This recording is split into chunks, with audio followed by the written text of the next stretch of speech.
La RDC est une et indivisible. Et la population répondante, c'est qu'il faut tout arrêter pour faire face à cette situation. Et que nous ferons de cette terre richement bénie un réel havre de paix, de prospérité et de progrès social.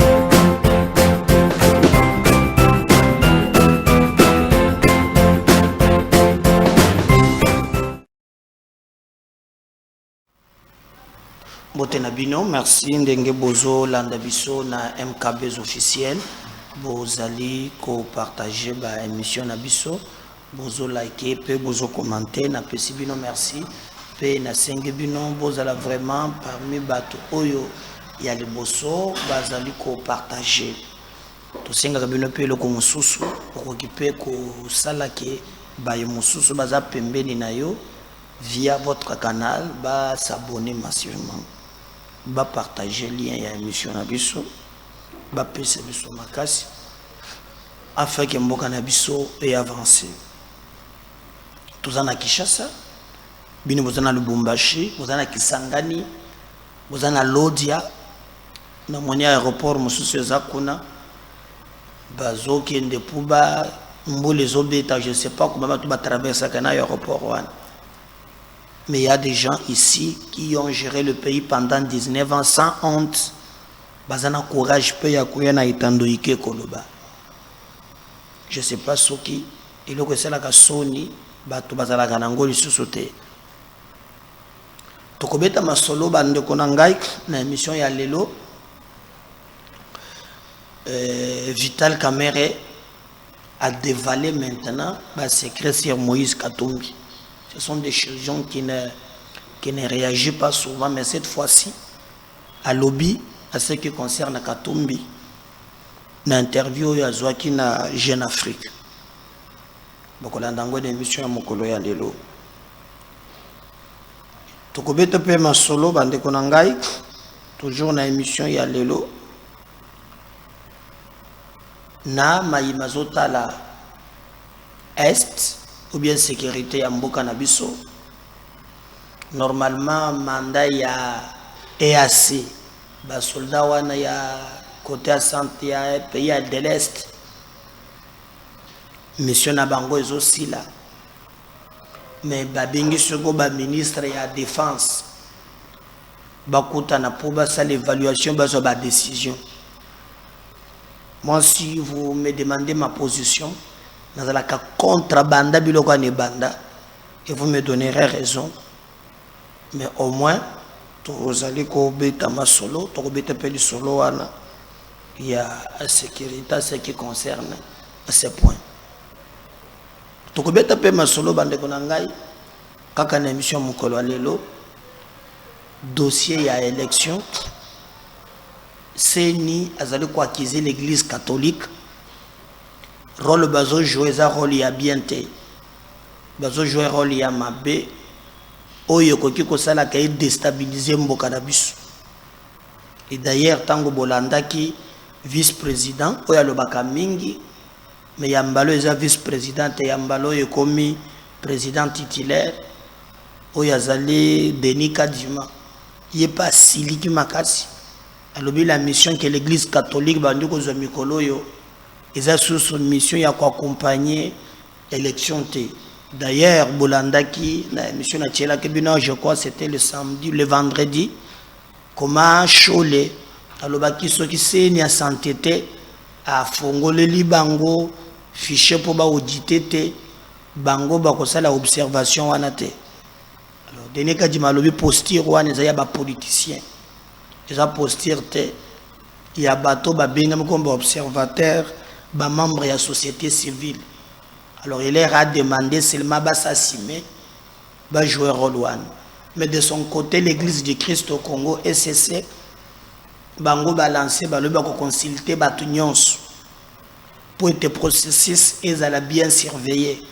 Et d'ailleurs, Bolanda Kichole, Tango Mbongo Atindi Aloba, il a dit, même Mokolo a vote après, Batu Bakozonga Nanda, Batu Balala na bureau ya vote. Kaka makambo Katumbi alobaki bango bazolo ba pe yango sans ata ko bakisani kolongola. On va reprendre la porte-parole.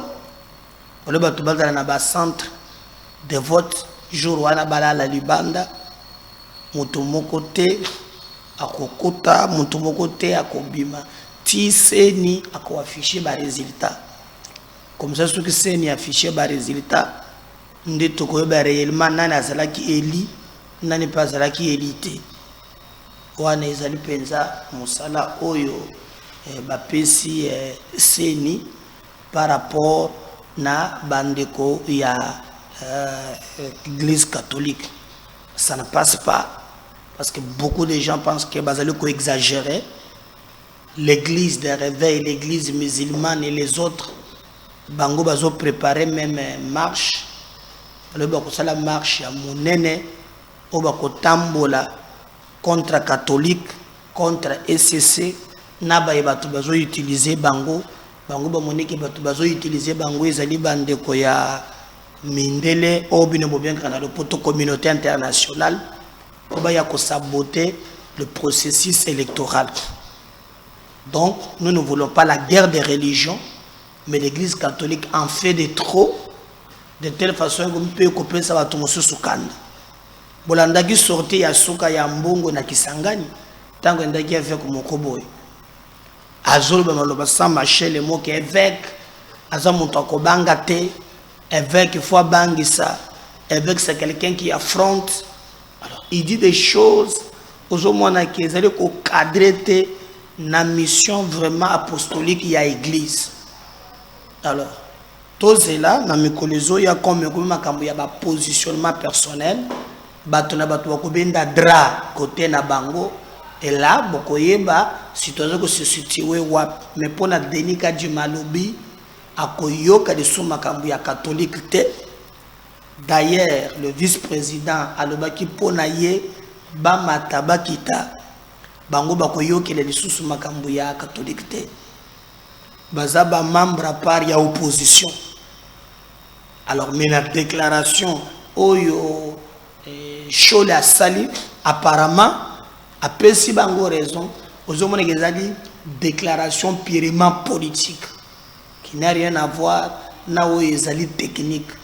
Donc nous devons vraiment faire des efforts pour être bisomoko, to relever des défis, bisomoko, to bunda, pour être Congo et kozala oyo biso to lingi, oyo to kolinga nde ko salem.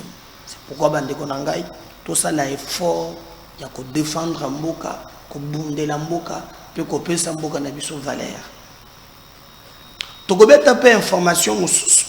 Parce qu'il s'agit toujours de l'actualité. Moussela ya MKBZ officiel Yangoana thématique etali sécurité avant to simba makambo ya Kamere na Katumbi.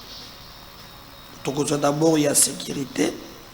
Je me fais le devoir ya kotangela bino boyeba RDC contre la rébellion. Moi, j'aime que tout le bas agression rwandaise. Le ministre de Défense de cet pays, de l'EAC, ont convenu jeudi à Nairobi de maintenir les troupes de la force régionale au-delà du 8 septembre, date d'expiration du mandat, pour consolider les progrès faits sur terrain. Là, je suis contre. Donc, entre le ministre Awana, Oya Bisope ya défense, Jean-Pierre Bemba Gombo Azalaki. Entre le pays Wana, Oya Bisope Azalaki. Bakutanaki wapi, bakutanaki vraiment à Nairobi, na Kenya. Normalement, troupe ya EAC batiaki yango à l'est na ba mission oyo. Hein? D'abord pour na kotelemisa bitumba. Ya mibale bazwa ba Rwandais wana bakende ba cantonné bango. C'est-à-dire na Mont Sabinyo des places il faut bazala ba récupérer ba mandoki Sima, bataille s'il y a des Congolais pour bazonga na vie civile. Vous avez vu le débat autour de l'Ikamboana, comment le Rwanda tenait à tout prix à obtenir un dialogue et que na dialogue wana baya bafanda na mesa po bakamata ba Rwandais bakoti sabango na armée na biso ndenge ba mesana ko sala na Kabila babenga na le poto mixage brassage. Ils ont compris que ça ne marchera pas. Et Botala Lelo sur le terrain, rien n'avançait. Parce que Bounaga n'a pas quitté. Rutshuru Bazali, Bakote Moussousou Bazali. Si Lelo, ce qui m'étonne, Bolanda qui, ba groupe d'autodéfense, Nabiso, va se défendre sur le terrain contre les attaques. Il y a Barwanda et M23. Il y a eu la guerre, alors quand le chef de le ministre de défense Bakutani na Nairobi pour qu'il faut qu'on prolonge mandat wana et que au-delà il y a Oezala qui prévu pour te protéger le progrès. Je me pose des questions. Les progrès non bazolo ba ils ont progrès sur le terrain. Ils ont progrès sur le terrain. Tout ça là est fort. Il y a Kubunda Bitum.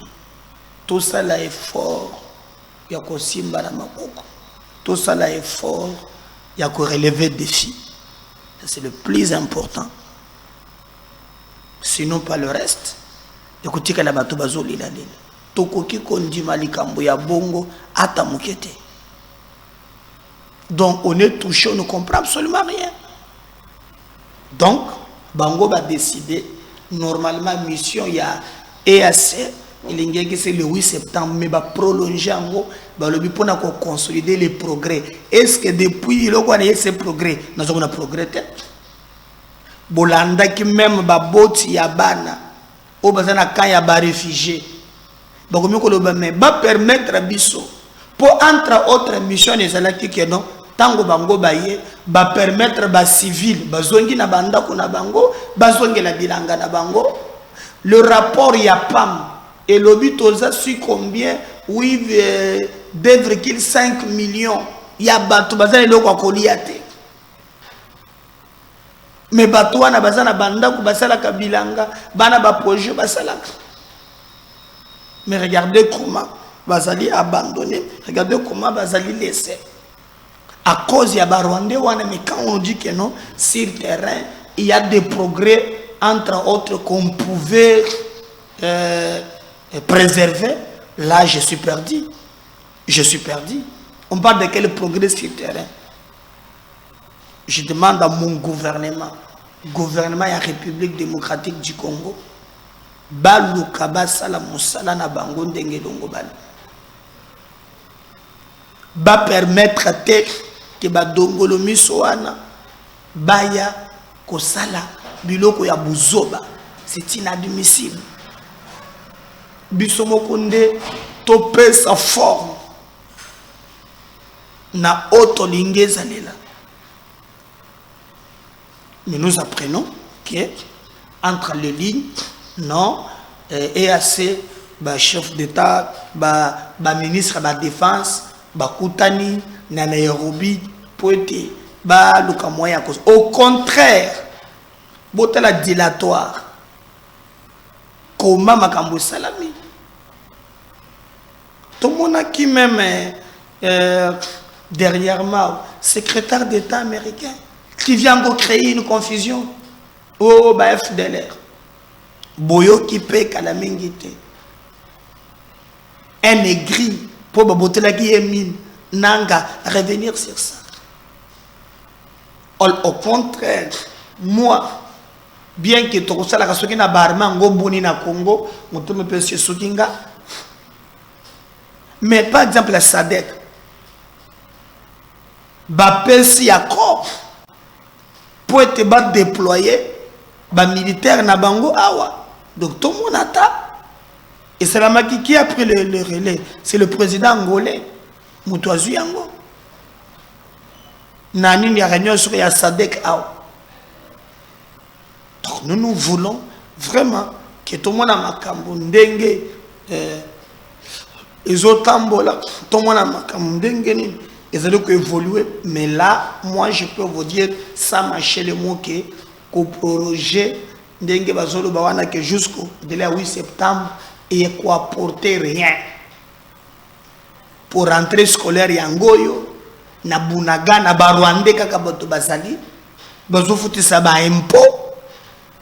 Au contraire, moi j'avais dit ndenge bemba na président balebo option ko tongarme ba tongarme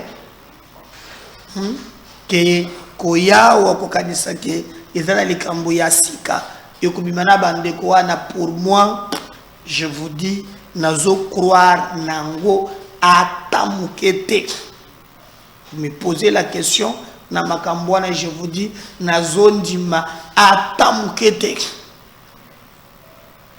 Ils ne feront rien.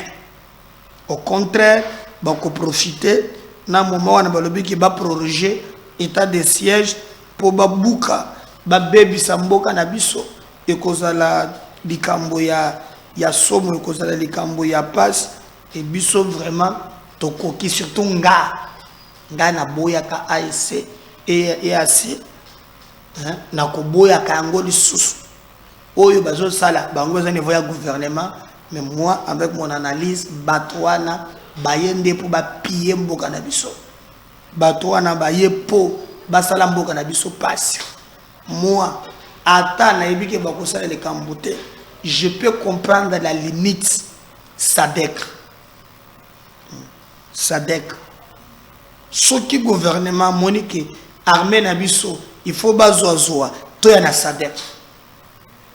Je sais pas comment Bemba, c'est pas lui en tant qu'individu, mais gouvernement na biso ba lever option il y a kolobake makamundenge zo tambola et sengeli bazoa en place.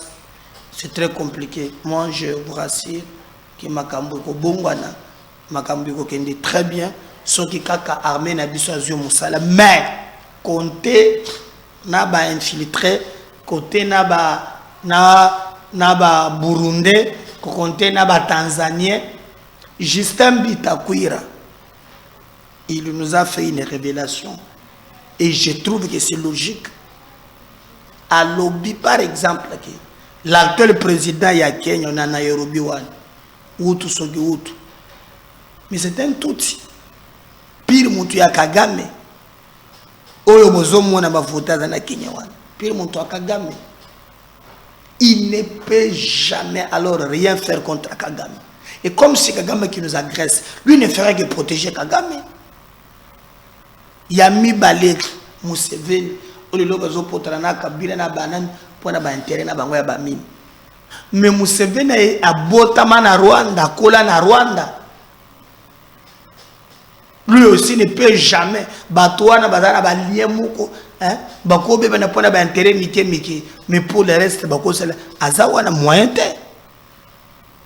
Alors biso Congo toza devant non seulement dans la sous-région il y a un complot, mais même aussi les bandes avec les occidentaux sortis à ce qu'il y a aux États-Unis, ça nous dit quelque chose. On recrute à l'interne et à l'extérieur du pays. Total la bande tout le monde décision bango bazui comme bango baza gouvernement, en tout cas ce qui est comme mabiso wapi. Vital Kamerhe a fait révélation sur Matale Moïse Katumbi. Batoni y a interview balobi mais yo ozalaki na ozama muntu munene sur la scène politique. On ne peut pas parler na politique na mboka oyo sans que baloba na Vital Kamerhe wakanyingini kingi mekolo za na rôle ya sika sa père d'état. Est-ce que vous pensez que parmi les candidatures en place, candidature ya Katumbi et Koleka, yoka réponse ya Kamerhe alobi Katumbi ye moko pour comme gouverneur ayebi dans quelles conditions, je dis bien dans quelles conditions a comme la gouverneur. Nous pensons que photo à caméra na Katumbi je crois comme manango ayebi dans quelles conditions a comme la gouverneur. Alors je vais vous poser une question. Est-ce que, bon, prenons maintenant les cas, il y a cause de la gouverneur. Revenons à la constitution. Namboka nabiso, na constitution de Nango Oyo, pendant 2006, pose à la gouverneur. Et on a des députés provinciaux, voter bango na peuple. Et les gouverneurs va voter un suffrage indirect. C'est-à-dire, les députés au peuple a voté, les députés ont voté gouverneur. Alors, Mutuna Nangaye Zali. Yé, Alobi, Izali, Ayebi na ba conditionné. Parce que Kamere dit que quand Katumbi veut être gouverneur, voulait être gouverneur à l'époque. Kamero Bajene ya biloko ya kala. Ya kala. Tango. Oyo ya cravate noire. Nanini ya chemise à pembe. Oyo ya zakoto ya chemise à bleu sans cravate. Azali secrétaire général na bango ya PPRD.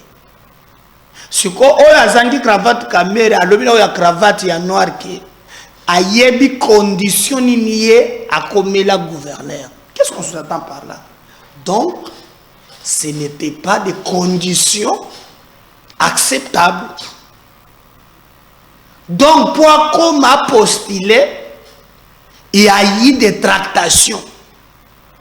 Toujours mais les lots et comme bima que nanyaza congolais te et bongo banda kalawana bayeba kité moto oyo lelo kamera katima kambolobi même pour comme gouverneur tato ya cravate ya noir na chemise à pembe pe veste na loko moko ya pembe likolo ye wana oyo azangi cravate comme les agitel caméra lobby ayebi koma comme la gouverneur.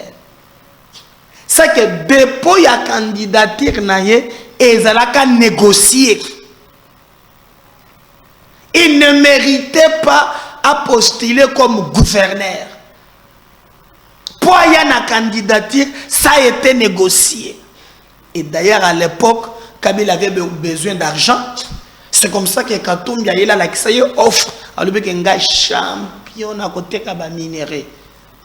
Nga toko beta na yo nana ba machine hein o ba beta dans 40 ans ngana ko betelo 2 ans to vide yango ngana nana bisiko toko beta ba cop ya ata yo sali semblant o lebi ki otekeli ngai carré minyata na 100 000 lobi to tekango 20 millions.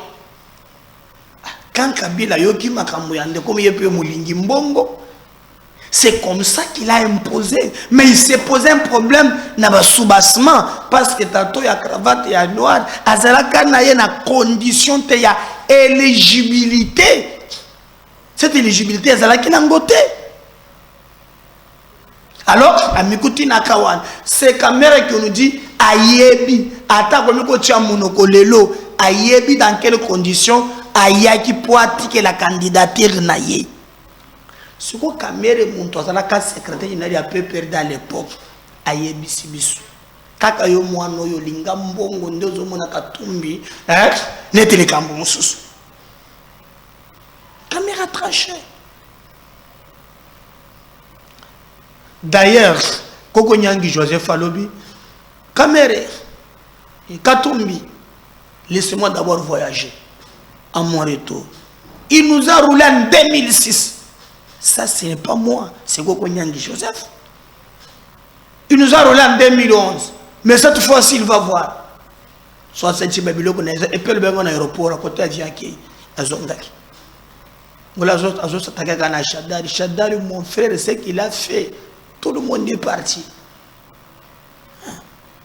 Donc Vital Kamerhe a fongé les boîtes à Pandore.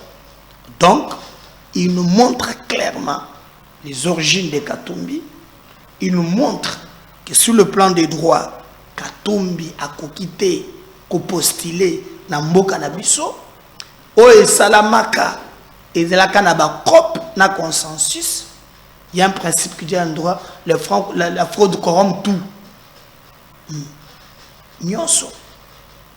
Ce que le bandagé na fraude et baby sa nyonso. Et après cette sortie, je pense que débat et vous allez le sous-souter. Moi, je vous avais dit, Botika Koloba, oh, loi Tchan. Bon, tout ça, dans la session, il y a Ezozonga, ah ouais. Hein? Il y a décembre, il y a septembre. Session septembre, Ezozonga. Que vous avez dit que loi Wane Kosalate. Qui vous a dit ça? Que Kosalate. Non, c'est impossible. C'est notre pays. Donc, si Kamerhe nous dit que Katumbi a comme président Naba COP, Naba Makambo Basali, nous aussi, nous n'accepterons jamais qu'on nous impose schéma moko ya lukuta pour l'élection présidentielle. Pour Botunaye Kamera Lobby, Atazo Gangaka Gangaka. Ayebaki dans quelles conditions ayaki po bandimaye nini salamaki po aya ko déposer candidature naye comme gouverneur ayebi akoyebi sabinote. Alors moi je vais accepter encore ya komona mboka nanga ko replonger les sources na oyo tozole le mikolo déjà et commis trop na mayamatali infiltration. Je vais accepter que tozonge la lissus makambwana ya boumbu loba ke mitu na biso sala kapé même zamba kutu biso mais bino ba congolais bozana ndengeni. Même quand je vois les Ambongo et les autres faire des déclarations, quand vous écoutez ces gens baseli ba déclaration, ils ont des déclarations politiques. So kangimiso eloko ya kibosango ezate. Nyonso eza politique pour défendre un individu. Mais Kamerhe a dit sans marcher le mot. Bo matabokita. Bozana courage ya kotona Katumbi. Kamerhe alobi po akoma gouverneur. Ayebini ni lekaki. Ayebaki ke nandela ya mokanda kozela awa et kozala te. Mais c'est Kabila dans le koso ya mbongo. Vous savez pourquoi Kabila a traité Katumbi de Jida? Mosizo Katumbi a bétaillé eza ko sakanate. De tout ce que bambongo nyonso bazwa eza pambate. Eza biloko moko bayokani. Mais comme bayebi ko simbate koto bazola musaba dossier, koto bazola musaba dossier, notre pays est en danger. Et là, j'interpelle les Congolais à tout bord. Bazo, basi bazui catholique. Donc là, par exemple, nini ya Chole. De cela qui mokolo wana Chole. Chole. Bolanda makambo Katumbi alobaki. Nao bango bazolo. So kangimisu. Okolo bananga teke bazaba tu ya parti politique moko. Pression pour nani kakapo makambo Kamerhe libesam. Suivez par exemple ça. On revient juste après. Recommandations au peuple congolais. Les élections nous donnent le pouvoir de renouveler la confiance aux animateurs des institutions qui ont bien servi le pays, mais aussi de sanctionner tous ceux qui ont mal géré en servant leurs propres intérêts.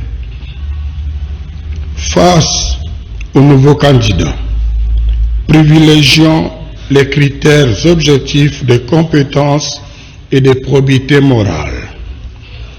Prenons donc conscience de notre responsabilité en tant que souverain primaire en disant non aux opportunistes qui changent de camp à la recherche des intérêts personnels. Non à ceux qui prennent comme suppléants les membres de leur famille. Non à ceux qui postulent à tous les niveaux. Non aux tribalistes et aux népotistes. Non à l'achat de conscience.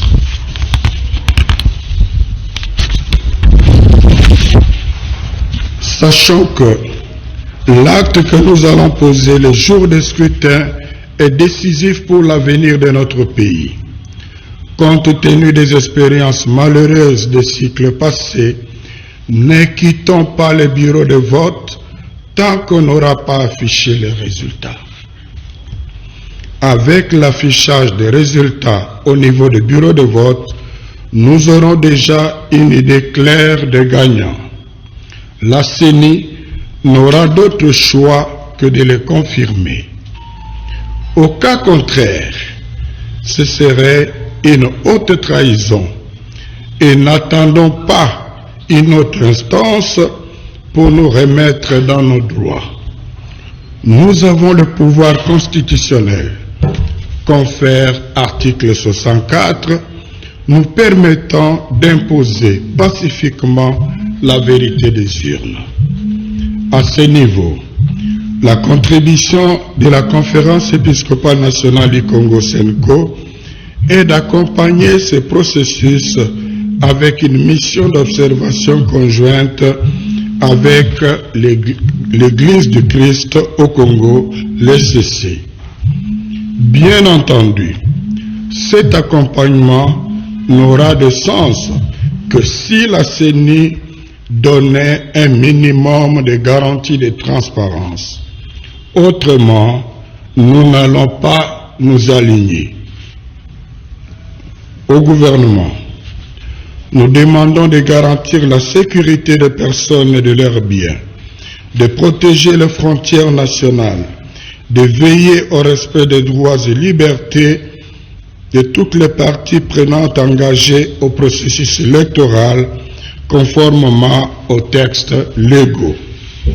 À la CENI, de garantir la transparence des opérations de vote et de dépouillement par le respect des dispositions légales concernant la cartographie des centres et bureaux de vote, l'accréditation des observateurs électoraux, des témoins des partis politiques et des journalistes, la publication des listes électorales définitives, la publication des résultats provisoires des scrutins par bureau de vote.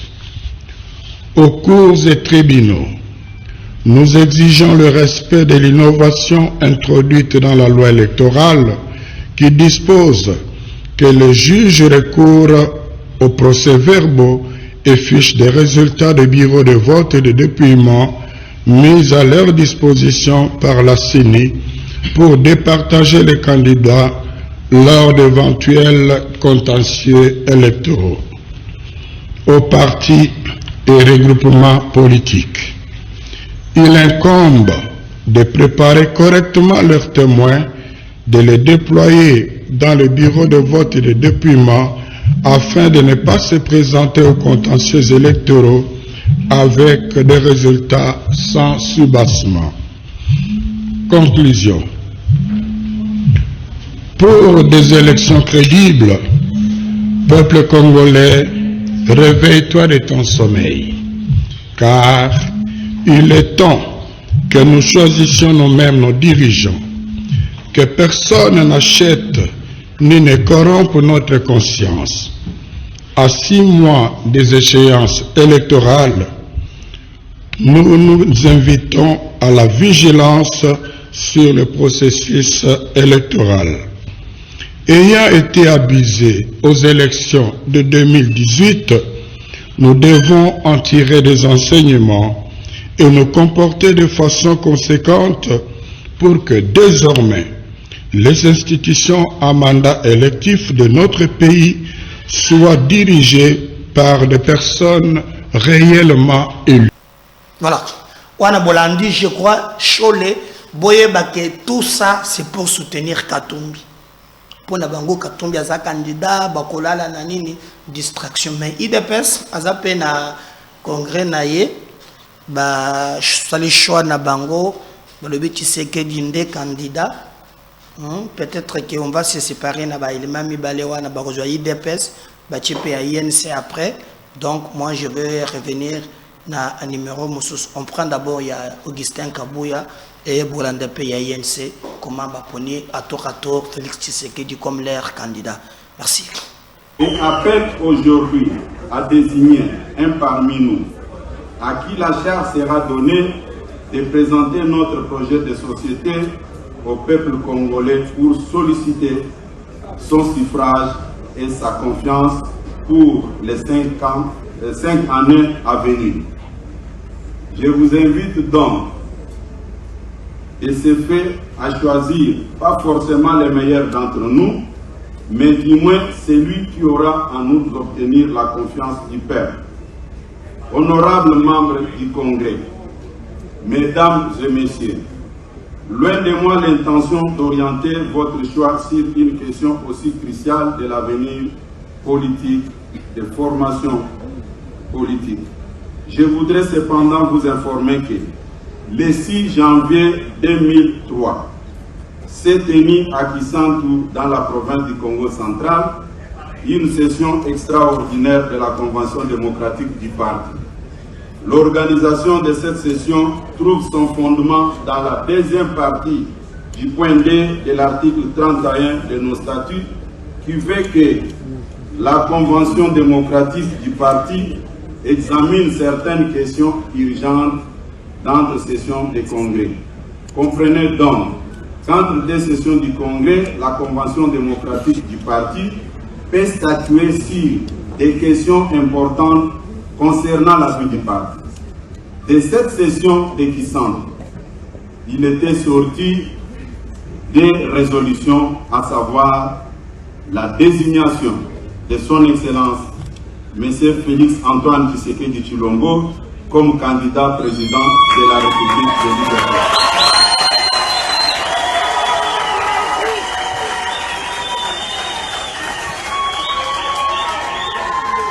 De cette session de Kisantu étaient sorties des résolutions, à savoir la désignation de son Excellence M. Félix Antoine Tshisekedi Tshilombo comme candidat président de la République de l'UDPS à l'élection de décembre 2023. Et l'habilitation du secrétaire général à engager le parti vis-à-vis des tiers, assez compris devant la commission électorale indépendante et la justice. Si la désignation de ma modeste personne a engagé pleinement le parti était rendue nécessaire pour pallier à quelques gênes dans le fonctionnement du parti, celle de son... J'aime le football, un coach avisé, il ne peut pas remplacer Lionel Messi, ne peut pas remplacer Ronaldo, ne peut pas remplacer le petit Mbappé dedans aussi. Bref, mesdames et messieurs les membres du Congrès, en concertation avec le président national, l'ensemble des structures du parti, à l'intérieur comme à l'extérieur du pays, la conclusion, la commission ad hoc a formulé les résolutions tendant notamment à la reconduction pour 5 ans du mandat du président de la République, Antoine Félix. Je vous demande de les manifester par applaudissement. Et je demande à la musique de s'associer.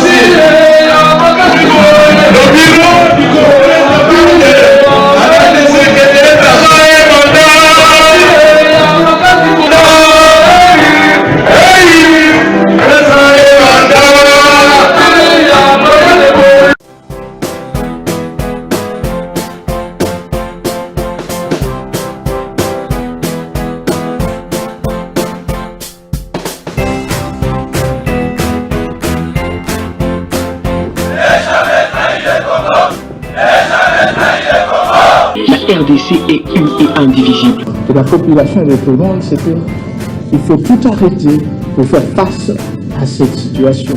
Et que nous ferons de cette terre richement bénie un réel havre de paix, de prospérité et de progrès social.